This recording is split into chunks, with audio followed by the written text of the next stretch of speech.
Hello, അസ്സലാമലൈക്കും. Welcome to my channel creations four ലൈറ. ഞാൻ സൽമാമീർ. അപ്പോൾ ഞാനിന്ന് വന്നിട്ടുള്ളത് നല്ലൊരു അടിപൊളി നെക്കിൻ്റെ ഡിസൈനായിട്ടാണ്. അപ്പോൾ ഇങ്ങനെയുള്ള നെക്കെല്ലാം എങ്ങനെയാണ് നമ്മൾ തയ്ക്കുന്നതെന്ന് ഇന്നത്തെ ക്ലാസ്സിൽ നമുക്ക് പഠിക്കാം. അതിനു വേണ്ടി ഞാനിവിടെ ഒരു ക്യാൻവാസ് എടുത്തിട്ടുണ്ട്. അതിൽ 5 ഇഞ്ച് ലെങ്ത്തും 6 ഇഞ്ച് വിഡ്ത്തിലുമുള്ള ഒരു ബോക്സ് ഞാൻ വരച്ചെടുത്തിട്ടുണ്ട്. നിങ്ങളുടെ കഴുത്തിനനുസരിച്ച് നിങ്ങൾക്ക് അളവ് മാറ്റാവുന്നതാണ്. ഞാനിപ്പോൾ ഒരു ഉദാഹരണം കാണിക്കാൻ വേണ്ടി ഇതുപോലെ ഈ അളവ് എടുത്തതേ ഉള്ളൂ കേട്ടോ. 5 ഇഞ്ച് ലെങ്ത്ത് എന്ന് പറയുമ്പോൾ നമ്മൾ 5.5 ഇഞ്ചിലാണ് വരച്ചെടുക്കേണ്ടത്. ബോക്സ് 5.5 ഇഞ്ച് ലെങ്ത്തിൽ നമ്മൾ വരച്ചിട്ട് അതിനുള്ളിൽ ഒരു ആലില നെക്ക് നമ്മൾ വരച്ചെടുത്തിട്ടുണ്ട്. അതിനുശേഷം നമുക്ക് ഇതുപോലെ നമ്മുടെ നെക്ക് വരച്ചെടുത്തതിൻ്റെ പുറത്തേക്ക് 1 ഇഞ്ച് വീതം അടയാളപ്പെടുത്തി കൊടുക്കാം. അത് എന്തിനാണെന്ന് വെച്ചാൽ നമ്മൾ ഈ ചിത്രത്തിൽ കാണുന്നത് പോലെ ഡിസൈൻ ചെയ്യാനാണ്. അതിൻ്റെ സൈഡിലുള്ള ആ ബ്ലാക്ക് കളർ പീസ് ഉണ്ടല്ലോ, അത് 1 ഇഞ്ചിലാണ് ഇരിക്കുന്നത്. ആ പീസിന് വേണ്ടിയിട്ടാണ് നമ്മളിങ്ങനെ വരച്ചു കൊടുക്കുന്നത്. അപ്പോൾ ആ 1 ഇഞ്ച് നമ്മൾ കൃത്യമായി നമ്മൾ വരച്ചെടുത്ത ആലില നെക്കിൻ്റെ അതേ ഷേപ്പിൽ തന്നെയാണ് ആ നെക്കിൻ്റെ ആ ഡിസൈനിൽ വെച്ചിട്ടാണ് നമ്മൾ വരയ്ക്കുന്നത് കേട്ടോ. ഇനി അടുത്തതായി നമുക്ക് താഴെ കാണുന്ന ആ ഭാഗം ഒന്ന് വരച്ചെടുക്കാം. അത് വന്നിട്ട് ഈ ചിത്രത്തിൽ കാണുന്ന പോലെ ഒരു സർക്കിളും അതുപോലെ ഒരു ഡിസൈനുമാണ്, ഇത്തരത്തിലുള്ളൊരു ഡിസൈനുമാണ് വന്നിട്ടുള്ളത്. അപ്പോൾ നമ്മൾ അതിന് പറ്റിയ രീതിയിൽ ഒരു ഹാഫ് സർക്കിൾ വരച്ചിട്ടുണ്ട്. അതിനുശേഷം ആ ഡിസൈനിൻ്റെ പകുതി ഇങ്ങനെയാണ് വരുന്നത്. അതപ്പോൾ ഇങ്ങനെ നമ്മൾ വരച്ചെടുത്തിട്ടുണ്ട്. ഇനി നമുക്ക് കൃത്യമായി നമ്മൾ വരച്ചിരിക്കുന്ന അതേ ഡിസൈനിൽ കൂടി തന്നെ നമുക്ക് ഒന്ന് കട്ട് ചെയ്ത് കൊടുക്കാം. നമ്മൾ കട്ട് ചെയ്യുന്ന സമയത്ത് കൃത്യമായി ആ ഡിസൈനിലൂടെ തന്നെ കട്ട് ചെയ്യാൻ ശ്രമിക്കണം, അല്ലെങ്കിൽ നമ്മുടെ ഡിസൈൻ മാറിപ്പോകും. നമുക്ക് കൃത്യമായി ആ ഷേപ്പ് കിട്ടില്ല. അതുകൊണ്ട് നമ്മൾ കൃത്യമായി കട്ട് ചെയ്യാൻ ശ്രമിക്കണം. ഇതുപോലെ ഞാൻ കൃത്യമായി അതിലൂടെ തന്നെ ആ വരച്ച ഡിസൈനിലൂടെ തന്നെ ഞാൻ കട്ട് ചെയ്തെടുക്കുകയാണ് കേട്ടോ.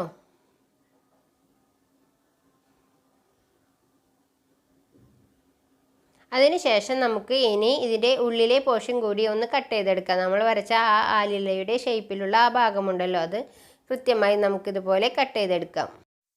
ഇതുപോലെ കയ്യിലെടുത്ത് പിടിച്ച് കട്ട് ചെയ്യുന്ന സമയത്ത് നമ്മൾ ക്യാൻവാസ് എങ്ങോട്ടും നീങ്ങിപ്പോവാതെ നോക്കണം കേട്ടോ, അല്ലെങ്കിൽ നമ്മുടെ നെക്കിൻ്റെ അളവ് മാറിപ്പോകും. ഇപ്പോൾ നമുക്ക് ഇതുപോലെ നല്ല ഭംഗിയുള്ളൊരു നെക്ക് നമ്മൾ ക്യാൻവാസിൽ കട്ട് ചെയ്തെടുത്തിട്ടുണ്ട്. ഇനി നമുക്ക് ഏത് തുണിയിലാണോ നമ്മൾ ഈ നെക്ക് ഡിസൈൻ ചെയ്യേണ്ടത് ആ തുണിയിൽ വെച്ച് ഈ നെക്ക് അയൺ ചെയ്തെടുക്കണം. അപ്പോൾ നമ്മൾ ആദ്യം തന്നെ ഇതുപോലെ നമുക്ക് ആവശ്യമുള്ള തുണി എടുത്ത് നമ്മുടെ നെക്കിൻ്റെ വിഡ്ത്ത് ഇതുപോലെ അടയാളപ്പെടുത്തി കൊടുക്കുക. നമുക്ക് വേണ്ടത് 6 ഇഞ്ച് വിഡ്ത്താണ്. അപ്പോൾ അത് ഞാനിവിടെ അടയാളപ്പെടുത്തിയിട്ടുണ്ട്.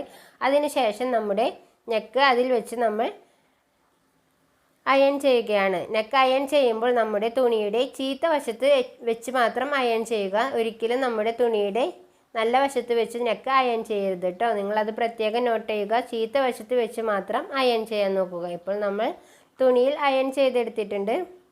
നിങ്ങൾക്ക് ഈ ഡിസൈൻ മാത്രമല്ല, ഇത്തരത്തിൽ ഒരുപാട് ഡിസൈനുകൾ നിങ്ങൾക്ക് തയ്ച്ചെടുക്കാം. നിങ്ങൾക്ക് ആവശ്യമാണെങ്കിൽ നിങ്ങളത് ഒരു ന്യൂസ് പേപ്പറിൽ വെട്ടി ആദ്യം നിങ്ങൾ പ്രാക്ടീസ് ചെയ്യുക. ന്യൂസ് പേപ്പർ എടുത്ത് വെച്ച് അതിൽ ഒരുപാട് നെക്കുകൾ വെട്ടി നിങ്ങൾ പ്രാക്ടീസ് ചെയ്യുക. എന്നിട്ട് നിങ്ങൾ ക്യാൻവാസിൽ വെട്ടി ഇതുപോലെ തയ്ക്കാൻ നോക്കുക കേട്ടോ. അതൊക്കെ നിങ്ങളുടെ ക്രിയേറ്റിവിറ്റി അനുസരിച്ച് നിങ്ങൾ ചെയ്യുക. ഇപ്പോൾ നമ്മൾ ആ നെക്കിൻ്റെ പുറത്ത് നിന്ന് 4 ഇഞ്ച് വിട്ട് ബാക്കി തുണികളെല്ലാം കട്ട് ചെയ്ത് കളഞ്ഞിട്ടുണ്ട്. നമുക്ക് ഇത്ര മാത്രമേ വേണ്ടൂ. ബാക്കിയെല്ലാം നമ്മൾ കട്ട് ചെയ്ത് കളഞ്ഞിട്ടുണ്ട്. അതിനുശേഷം നമ്മൾ ഇതുപോലെ ആ പോയിൻ്റഡായി നിൽക്കുന്ന ഭാഗത്തെല്ലാം നമ്മുടെ കത്രിക വെച്ച് ഇതുപോലെ കട്ടിങ് കൊടുക്കുകയാണ് കേട്ടോ. കൊടുക്കുന്ന സമയത്ത് നമ്മുടെ ക്യാൻവാസിൽ തട്ടാതെ നോക്കണം. എന്നാൽ ക്യാൻവാസിൻ്റെ തൊട്ടടുത്തേക്ക് എത്തുകയും വേണം, അല്ലെങ്കിൽ നമുക്ക് അവിടെ കൃത്യമായി മടക്കി വയ്ക്കാൻ പറ്റില്ല. അതിനുശേഷം നമ്മൾ ഇതുപോലെ മടക്കി തയ്ക്കുകയാണ്.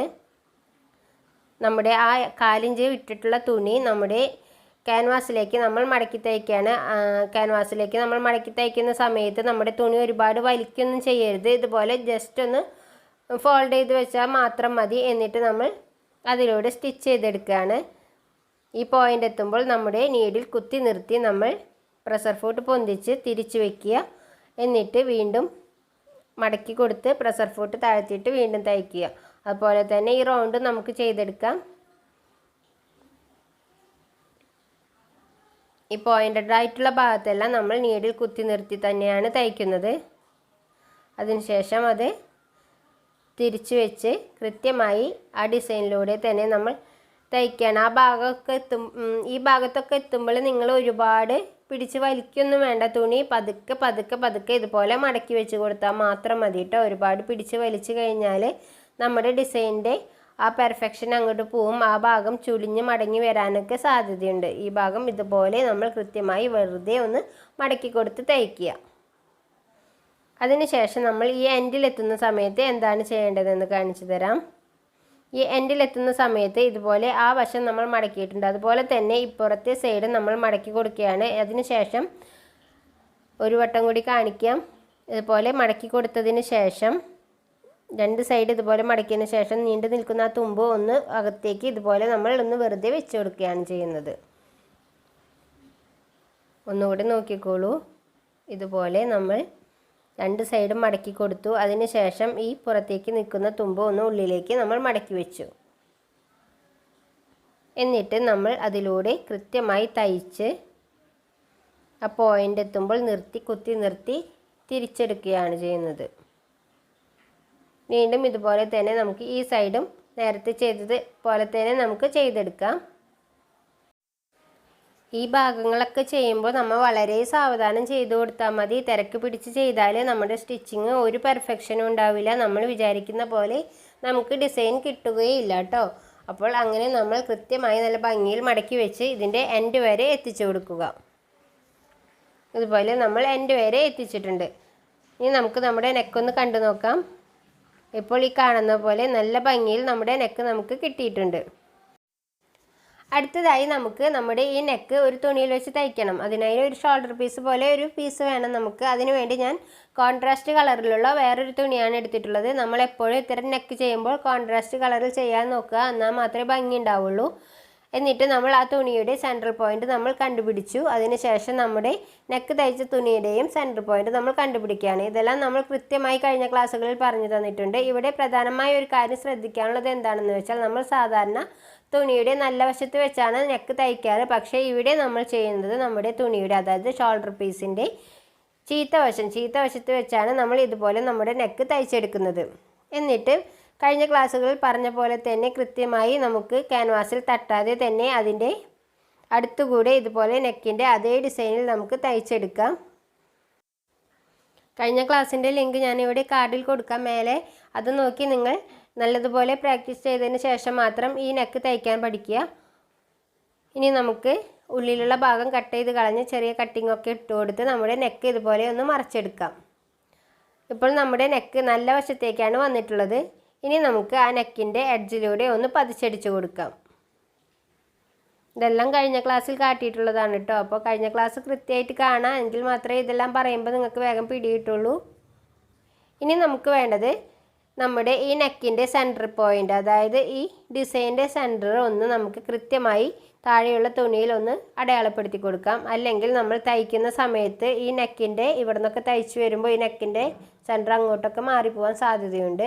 അതുകൊണ്ട് അത് കൃത്യമായി നമ്മൾ അടയാളപ്പെടുത്തുകയാണ്. അതിനുശേഷം നമ്മൾ ആ നെക്ക് നമ്മുടെ തുണിയിൽ പതിച്ചടിച്ച് കൊടുക്കുകയാണ് ചെയ്യുന്നത്.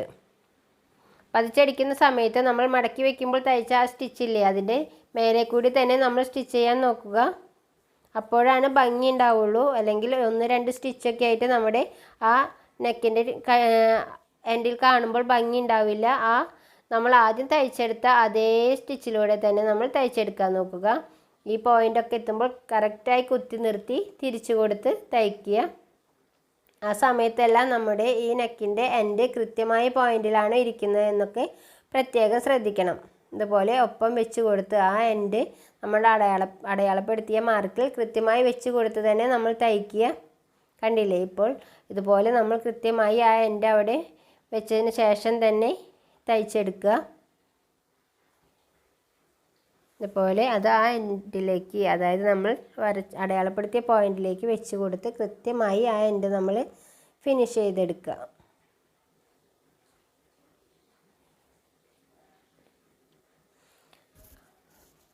ആദ്യം മുതലുള്ള ക്ലാസ്സുകൾ കൃത്യമായിട്ട് കണ്ടാൽ മാത്രമേ ഈ നെക്കൊക്കെ നമ്മൾ ചെയ്യുമ്പോൾ നമുക്ക് പെട്ടെന്ന് മനസ്സിലാവുള്ളൂ. കാരണം ചില ഭാഗങ്ങളൊക്കെ ഞാൻ നിങ്ങൾക്ക് കഴിഞ്ഞ ക്ലാസ്സിൽ പറഞ്ഞെന്ന കാരണം ഓടിച്ചു വിട്ടിട്ടുണ്ട്, അതായത് വേഗം പറഞ്ഞു പോയിട്ടുണ്ട്.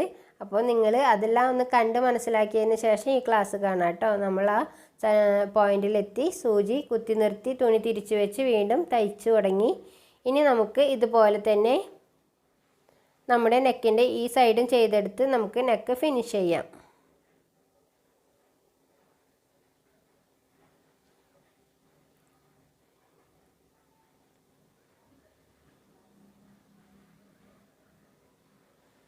ഇതിപ്പോൾ ഈ നെക്ക് മാത്രമല്ല, നമുക്ക് ഇങ്ങനെ പല വിധത്തിലും പല ഡിസൈനിലും ഇങ്ങനെയുള്ള നെക്കുകൾ ചെയ്തെടുക്കാം. നിങ്ങളുടെ ക്രിയേറ്റിവിറ്റി അനുസരിച്ച് നിങ്ങളത് ചെയ്യുക കേട്ടോ. ഇപ്പോൾ നമ്മുടെ നെക്ക് കണ്ടില്ലേ, നല്ല ഭംഗിയുള്ള ഒരു നെക്ക് നമുക്ക് കിട്ടിയിട്ടുണ്ട്. ഇതെല്ലാം നമ്മൾ ചുരിദാറിൽ സ്റ്റിച്ച് ചെയ്ത് ഇട്ട് കഴിഞ്ഞാൽ എന്ത് ഭംഗിയായിരിക്കും അല്ലേ. അപ്പോൾ നമുക്ക് ഇതുപോലെ നല്ല ഭംഗിയുള്ള നെക്ക് കിട്ടിയിട്ടുണ്ട്. അപ്പോൾ ഇന്നത്തെ വീഡിയോ നിങ്ങൾക്ക് ഇഷ്ടമായാൽ നമ്മുടെ ചാനൽ സബ്സ്ക്രൈബ് ചെയ്യുക, ഷെയർ ചെയ്യുക, ലൈക്ക് ചെയ്യുക, കമൻറ്റ് ചെയ്യുക. അപ്പോൾ ഇൻഷാ അല്ലാഹ് അടുത്ത വീഡിയോയിൽ കാണുന്നവരേക്കും അസ്സലാമു അലൈക്കും, ബൈ.